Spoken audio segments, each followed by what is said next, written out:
Bismillahirrahmanirrahim. Assalamualaikum warahmatullahi wabarakatuh. Salam Komania, salam sejahtera untuk kita semua. Oke teman, kali ini saya mau membahas perkutut yang sudah berjodoh, apakah ada resikonya ya. Jadi kemarin sudah saya bahas masalah perkutut mendekati masa reproduksi, serta saya bahas juga ciri-ciri perkutut ya, tanda-tanda sudah berjodoh. Nah, kali ini saya mau membahas apakah kutut berjodoh itu pasti akan produk, nah pasti akan bisa untuk acuan pasti bertelur kan itu. Nah, perlu diketahui teman, perkutut yang sudah berjodoh ya, setelah melihat ciri-ciri yang saya utarakan kemarin, Anda harus dalami lebih dalam lagi tentang perkutut tersebut. Ketika kutut ini sudah workwear ya, jantan dan betina positif ya, positif jantan betina sudah workwear. Ketika betina, biasanya betina yang kurang respon. Nah, ketika betina ini responnya kurang ya, kita harus hati-hati, akan terjadi overbirahi yang akan mengakibatkan si betina ini dihajar oleh jantan. Bisa toh mas? Bisa. Dan ini sering terjadi, apalagi di musim reproduksi yang maksimal seperti ini. Nah, caranya bagaimana? Kita tengok ketika perkutut itu belajar kawin ya, naik turunnya itu kita lihat. Ketika naik turunnya itu secara sudah aktif, betina ini tidak melihatkan reaksi ngangkat ekor. Nah, Anda perlu hati-hati ya. Karena apa? Biasanya akan terjadi kendala yang kurang kita sukai, yaitu apa?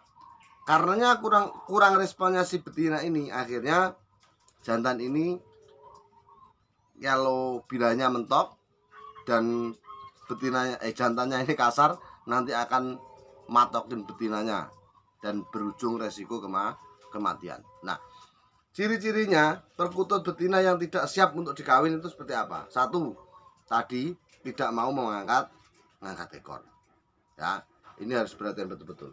Yang kedua, setelah kawin ya, perkutut meskipun nggak mengangkat ekor ya, tadi kan mengangkat ekor satu.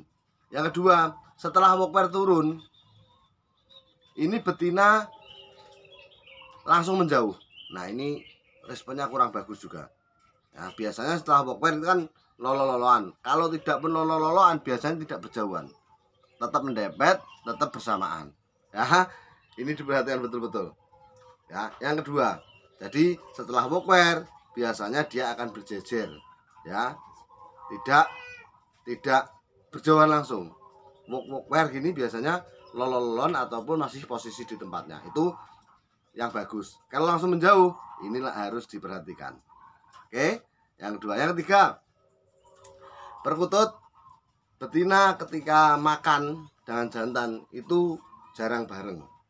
Meskipun sudah berjodoh ya, perkutut sudah berjodoh, yang kita jodohkan itu sudah berjodoh, tetapi kalau sistem makannya dia itu tidak mau bersamaan, nah, berarti kurang mesra.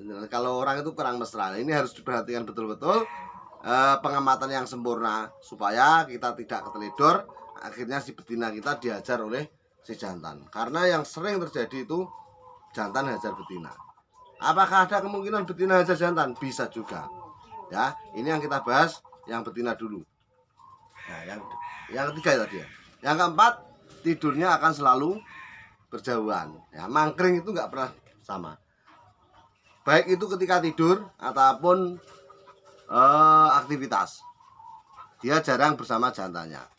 Ini kalau posisi betinanya yang enggak aktif. Nah, ini sekarang kita bahas ganti yang kalau yang betina sudah siap, jantannya belum, itu ciri-cirinya seperti apa mas? Betina yang sudah siap, birahinya memuncak, betina akan sering trek ya. Trek itu kerot ya, kerot, trek, kepala goyang. Nah, itu akan sering melakukan itu, dan si jantan tidak mau mendekat. Nah, saya ulang lagi, ketika betina sudah mulai kerot, kepalanya goyang-goyang, jantannya itu tidak mau mendekat. Nah, ini harus diperhatikan.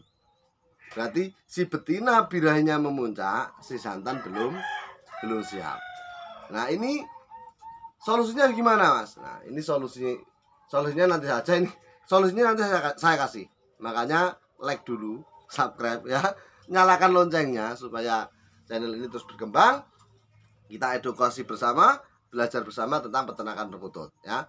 Saya yakin channel saya ini insya Allah bermanfaat ya. Karena channel seperti saya mengedukasi peternakan itu kayaknya belum ada ya. Di sini saya vlog semua pengalaman pribadi saya yang buktinya nyata sudah ada ya. Dalam jangka 3 tahun saya beternak dapat ratusan kandang dengan tanpa modal lagi ya. Bukannya saya sombong, Anda cari peternakan lain mungkin juga jarang seperti saya ya. Yang teman-teman sudah main ke tempat saya, lihatlah kondisi rumah saya bagaimana ya.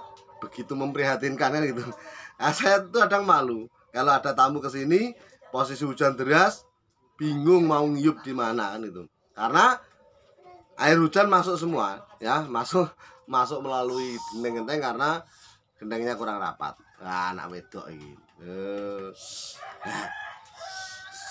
Nah, Bapak video ya.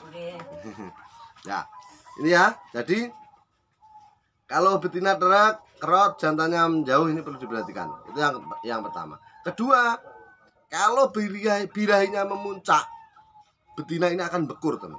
Ya, akan bekur. Nah, Anda kalau nggak percaya, ya pas tempat saya, ini kalau ada betina bekur, saya kasih tahu nanti. Sering, indukan saya itu ada yang bekur itu sering, ya. Betinanya kalau sudah memuncak itu bekur dia, jantannya belum siap. Nah, kalau betina ini sempat bekur teman ya, betina ini kok sempat bekur, jantannya ini kok nggak ngimbangi, masih lari terus, antisipasi, dia amati semaksimal mungkin, dipantau semaksimal mungkin. Supaya apa? Supaya kita tidak keteledoran masalah dihajar tadi. Karena betina ini kalau birahinya memuncak sama saja ganasnya dengan jantan. Ya, sama saja. Jantan akan dipatok terus sampai berdarah bahkan sampai kematian. Kalau kita tidak memisahnya dalam waktu yang tepat. Ya, mati. Nah, ini terakhir saya kasih solusinya ya. Solusinya kalau betina dan jantan ini salah satunya kurang birahi, ya mestinya ada baik itu jantan atau betinanya yang belum birahi. Saran saya yang pernah saya lakukan di peternakan saya, itu yang kurang birahi diambil, bukan dipisah ya, ini diambil dikondisikan. Nah, cara mengkondisikan kalau saya selama belum dihajar loh ya ini. Jadi ini belum penghajaran.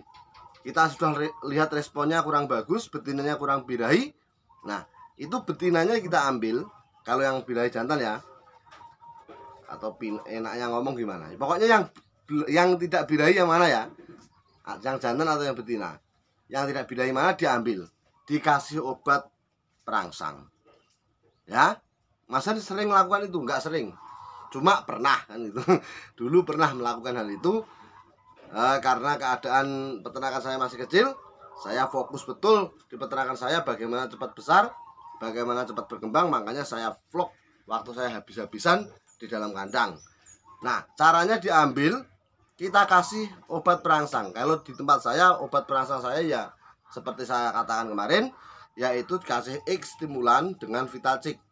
Ya, langsung kita kasih ke mulutnya saja, ke paruhnya. Kita minumkan. Nah, kalau kita kasih di air minum, posisi dengan pasangannya, ini juga bahaya. Pasangannya naiknya tinggi, yang belum birahi naiknya pelan. Nah, ini bahaya juga. Pesan saya diambil saja, kita minumkan langsung ke paruhnya. Setelah itu kita kembalikan. Sorenya ya, pagi kita kasih, sore mau maghrib kita kasih lagi. Sehari 2 kali. Ya. Ini insya Allah yang saya praktekkan alhamdulillah baik dan berjalan dengan lancar sesuai harapan. Ya, inilah trik saya ketika perkutatan penjodohan kita bermasalah. Ya, saya kasih judul video ini, perkutut berjodoh belum tentu reproduksi. Oke, Sekian, salam ngikutut sopai patul.